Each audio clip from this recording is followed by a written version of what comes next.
Hello, good morning student. Online class में आपका स्वागत है। आज हम BSTC सेकेंड ईयर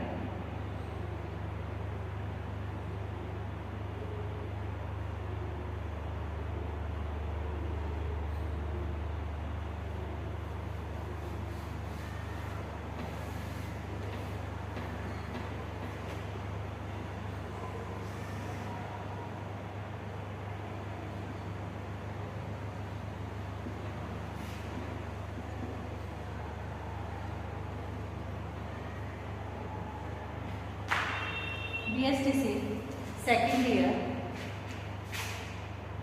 सब्जेक्ट सामाजिक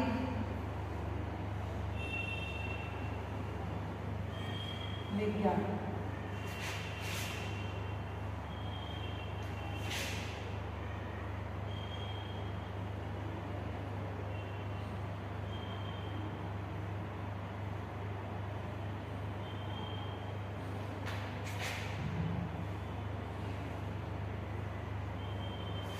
सामाजिक विज्ञान प्रकरण चल रहा है हमारा सतत और व्यापक मूल्यांकन।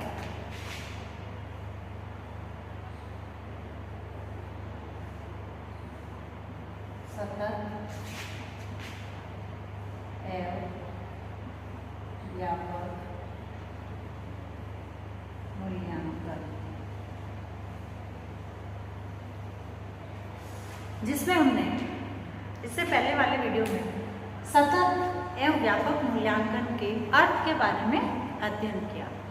आज हम इसके उद्देश्य तथा सिद्धांत के बारे में अध्ययन करेंगे। सतत और व्यापक मूल्यांकन के उद्देश्य क्या है? सबसे पहले इसका उद्देश्य है विभिन्न विषयों में निश्चित समय के उपरांत बच्चों की प्रगति की जानकारी प्राप्त करना।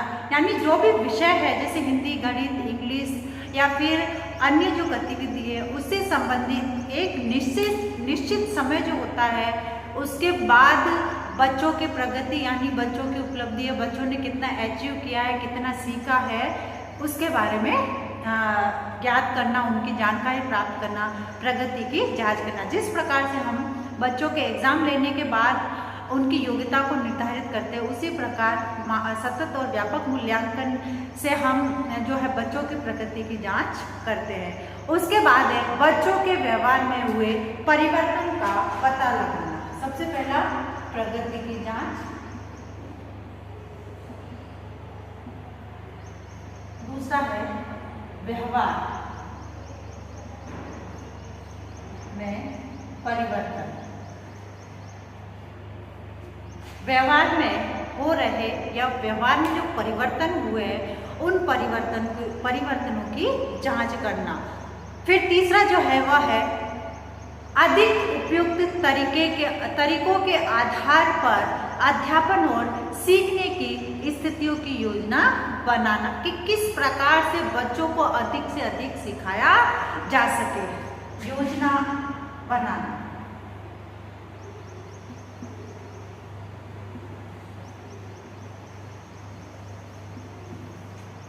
योजना बनाना। फिर है कोई बच्चा क्या कर सकता है और क्या नहीं कर सकता है, किन चीज़ों में उसकी विशेष रुचि है, यह क्या करना चाहता है या फिर आगे क्या नहीं कर सकता है, इसको किस में रुचि है, इन सब के प्रति समझ बनाना और बच्चों की मदद करना। क्योंकि मूल्यांकन के माध्यम से ही शिक्षक यह पता लगा सकता है कि बालक की रुचि किस में है, बालक की योग्यता कितनी है तथा वह आगे चलकर क्या कर सकता है और क्या नहीं कर सकता। उन चीज़ों को आधार बनाकर या उनका मूल्यांकन के माध्यम से जो है उनका एक मार्गदर्शन किया जा सकता है। फिर है कक्षा में चल रही सीखने और सिखाने की प्रक्रिया को बेहतर बनाना। सीखने और सिखाने की प्रक्रिया। बच्चा जो भी सीख रहा है और शिक्षक बालक को सिखा रहा है। तो यानी सीखने और सिखाने की ये जो प्रक्रिया है, इसको सतत और व्यापक मूल्यांकन के माध्यम से और अधिक बेहतर बनाया जा सकता है। उसके बाद है बच्चों की प्रगति के प्रमाण पत्र तय कर पाना। प्रगति प्रमाण पत्र तय करना, क्योंकि जब मूल्यांकन किया जाता है, जब आकलन किया जाता है, तब बालकों की जो है प्रगति को तय किया जाता है और उससे संबंधित उनको प्रमाण पत्र भी दिया जाता है कि यह बालक ने इतने % प्राप्त किए है, इस बालक ने इतना किया है। किसके आधार पर? मूल्यांकन के बाद उनके जो मार्किंग जो होती है, उस मार्किंग के आधार पर, जिन्हें अभिभावक और दूसरों तक संप्रेषित किया जा सकता है। यह किसके माध्यम से होता है? रिपोर्ट कार्ड के माध्यम से, जो कि बालकों का मूल्यांकन करने के बाद उनको प्रदान किया जाता है। फिर है बच्चों में परीक्षा के प्रति व्याप्त भय व दबाव को दूर करना और उन्हें स्व आकलन हेतु प्रोत्साहित करना, क्योंकि बालकों में यह डर रहता है, यह भय रहता है कि जब एग्जाम लिए जाएंगे तो वह एग्जाम किस प्रकार से होंगे, किस प्रकार से प्रश्न आएंगे। तो इस प्रकार से उनमें जो भय बना रहता है, जो डर बना रहता है, उसी भय और डर को दूर करने के लिए जो है उनको उनमें स्व आकलन तथा स्व मूल्यांकन की भावना को प्रोत्साहित किया जाता है मूल्यांकन के माध्यम से।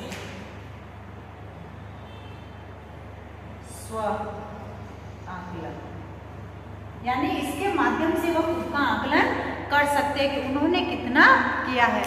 फिर है इसमें प्रत्येक बच्चे सीखने के विकास में मदद करना, यानी बच्चे के जो विकास होता है, उस विकास में जो है मूल्यांकन के माध्यम से बच्चे की मदद की जा सकती है। उसके बाद है मूल्यांकन के माध्यम से बालकों की जो सृजनशीलता होती है, सृजनशीलता,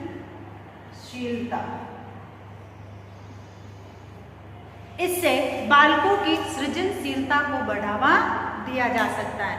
तो इस प्रकार से सतत और व्यापक जो मूल्यांकन है, इसके यह उद्देश्य है जिसके माध्यम से बालकों में हम कुछ व्यवहारगत परिवर्तन ला सकते हैं। अब जो है इसके सिद्धांत,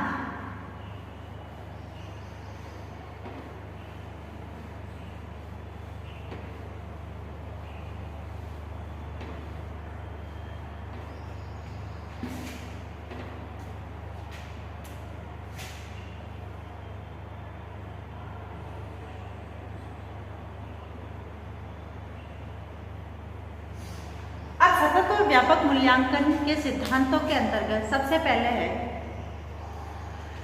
सतत और व्यापक मूल्यांकन तथा सीखने की प्रक्रिया साथ साथ चलती है।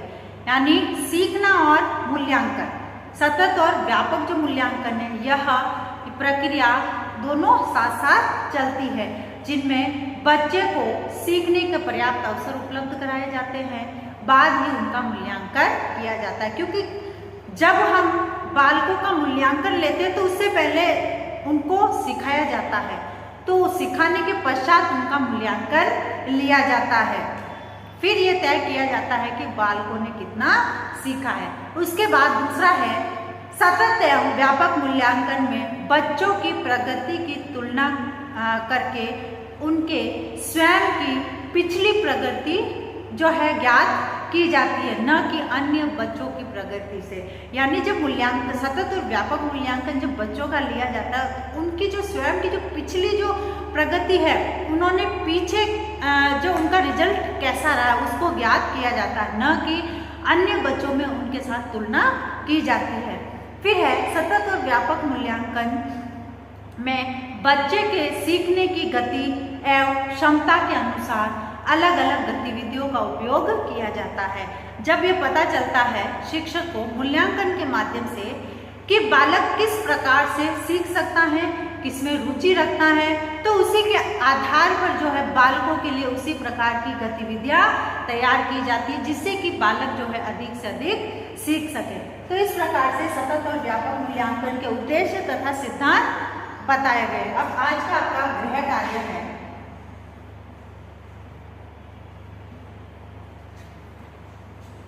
सतत एवं व्यापक मूल्यांकन के क्या उद्देश्य है, समझाइए।